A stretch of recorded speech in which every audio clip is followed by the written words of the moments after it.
Hi all, ನಾವು ಅಮ್ಮಂದಿರು ಯಾವಾಗಲೂ ಮಗು ಹೊಟ್ಟೆ ತುಂಬ್ತಾ ಅನ್ನೋದ್ರ ಬಗ್ಗೆನೇ ಯೋಚಿಸ್ತಿರ್ತೀವಿ ಅಲ್ವಾ. ಬರೀ ಹೊಟ್ಟೆ ತುಂಬೋದು ಮಾತ್ರ ಅಲ್ಲ, ಬ್ರೆಸ್ಟ್ ಫೀಡಿಂಗ್ ಮಾಡೋದ್ರಿಂದ ಪೋಷಕಾಂಶ ಹೆಚ್ಚಾಗುತ್ತೆ. ಹಾಗೆ ಮಗು ಮತ್ತು ತಾಯಿ ನಡುವೆ ಒಂದು ಅದ್ಭುತವಾದ ಬಾಂಧವ್ಯ ಕೂಡ ಹೆಚ್ಚಾಗುತ್ತೆ ಆಯಿತಾ. ಜೊತೆಗೆ ಈ ಸಮಯದಲ್ಲಿ ಆಕ್ಸಿಟೋಸಿನ್ ಬಿಡುಗಡೆ ಆಗುತ್ತೆ. ಇದು ತಾಯಿ ಮಗುವಿನ ಎಮೋಷ್ನಲ್ ಬಾಂಡ್ನ ಮತ್ತಷ್ಟು ಗಟ್ಟಿ ಮಾಡುತ್ತೆ. ಆದರೆ ಕೆಲವೊಮ್ಮೆ ಬ್ರೆಸ್ಟ್ ಮಿಲ್ಕ್ ಅನ್ನೋದು ಕಡಿಮೆನೇ ಆಗಿಬಿಡುತ್ತೆ ಆಯಿತಾ. ಆವಾಗ ತುಂಬ ಟೆನ್ಷನ್ ಮಾಡ್ಕೊಳ್ಳೋ ಅವಶ್ಯಕತೆ ಇಲ್ಲ. ಮೈಲೋ ಅವರ ಲ್ಯಾಕ್ಟೋಮಮ್ಮನ ಟ್ರೈ ಮಾಡ್ಬೋದು.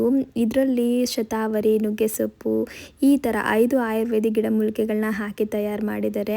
ಇವು ನ್ಯಾಚುರಲ್ ಆಗಿ ಬ್ರೆಸ್ಟ್ ಮಿಲ್ಕ್ ಇನ್ಕ್ರೀಸ್ ಮಾಡಲಿಕ್ಕೆ ತುಂಬಾ ಸಹಾಯ ಮಾಡುತ್ತೆ. ಅದಲ್ಲದೆ ಇದರಲ್ಲಿ ಕಟೀಕ ಇದೆ ಆಯಿತಾ. ಇದು ನ್ಯಾಚುರಲ್ ಕ್ಯಾಲ್ಶಿಯಂ ಆಗಿದ್ದು ಮೂಳೆಗಳ ಆರೋಗ್ಯಕ್ಕೂ ಕೂಡ ತುಂಬಾ ಒಳ್ಳೆಯದು.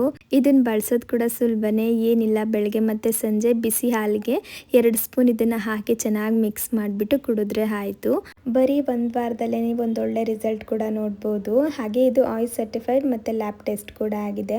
ಇನ್ನು ಪ್ರಾಡಕ್ಟ್ ಬೇಕು ಅನ್ನೋಂಗಿದ್ರೆ ಫ್ಲಿಪ್ಕಾರ್ಟ್, ಅಮೆಝಾನಲ್ಲಿ ಕೂಡ ನೀವು ಬೈ ಮಾಡ್ಬೋದು. ಹಾಗೆ ಮೈಲೋ ಆ್ಯಪ್ ಅಥವಾ ವೆಬ್ಸೈಟ್ ಮೂಲಕ ನೀವು ಬೈ ಮಾಡೋದ್ರಿಂದ ಫ್ರೀಯಾಗಿ ಲ್ಯಾಕ್ಟೇಷನ್ ಕಾಲ್ ಕೂಡ ಬುಕ್ ಮಾಡ್ಬೋದು. ನಿಮಗಿರೋ ಡೌಟ್ಗಳನ್ನೆಲ್ಲ ಅವರು ಕ್ಲಿಯರ್ ಮಾಡ್ತಾರೆ. ಚೆಕ್ ಮಾಡಿ ನೋಡಿ.